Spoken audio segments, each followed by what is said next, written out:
It's almost time to go back to school, so you know what that means. An excuse for you to leave me alone? Nope. Exams. And speaking of exams, would you rather take the Chunin or Hunter exams? See what I did there? That wasn't smooth, and I'm taking the Chunin exams. Okay, as cool as the Chunin exams were, in what world would you intentionally take them? Did you watch Hunter x Hunter? Yes, I say that X relax. Because if you did, we wouldn't be having this conversation. From what I remember, the Hunter exam wasn't even that bad. That's because Gon and Killua made it look easy. But for normal people like us, let me break down the levels for you. The Chunin exams are made up of 3 stages. The written portion, the Forest of Death, and the final 1v1s. I'm not counting the preliminaries because the only reason they did that is because they had too many people. The hardest one there is the Forest of Death, which I admit is going to be hard to get through. But do you know how many stages are in the Hunter exam? First off, you got to take a boat to get to an island. Then you got to hike up a mountain and take a quiz, which you get like 5 seconds to answer. Then you got to go through the woods and fight magical beasts that can transform. Mind you, this is all preliminary stuff. Then once you finally get to the actual exams, you have to run down a long, dark tunnel with no end in sight while keeping up with the proctor. Most people are not going to make it through that stage at all. Then once you get done running through the tunnel, guess what? You're not done, because now you got to run through a swamp with, you guessed it, monsters. Then you have to fight and cook huge violent pigs, and then after that you gotta jump off of a ravine to get spider eagle eggs. Let me say that again.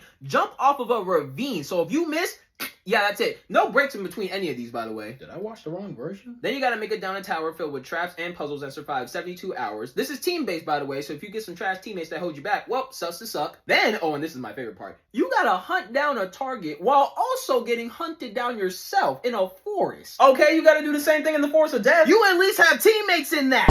In this, you're alone. Hisoka and Killua were in the exams during this time, so just imagine them having to target you. And finally, after all that, once you think you're done and you can finally get your Hunter license, you can't because you're entered in a 1v1 tournament. But yeah, the Hunter exam is not hard. I would like to switch.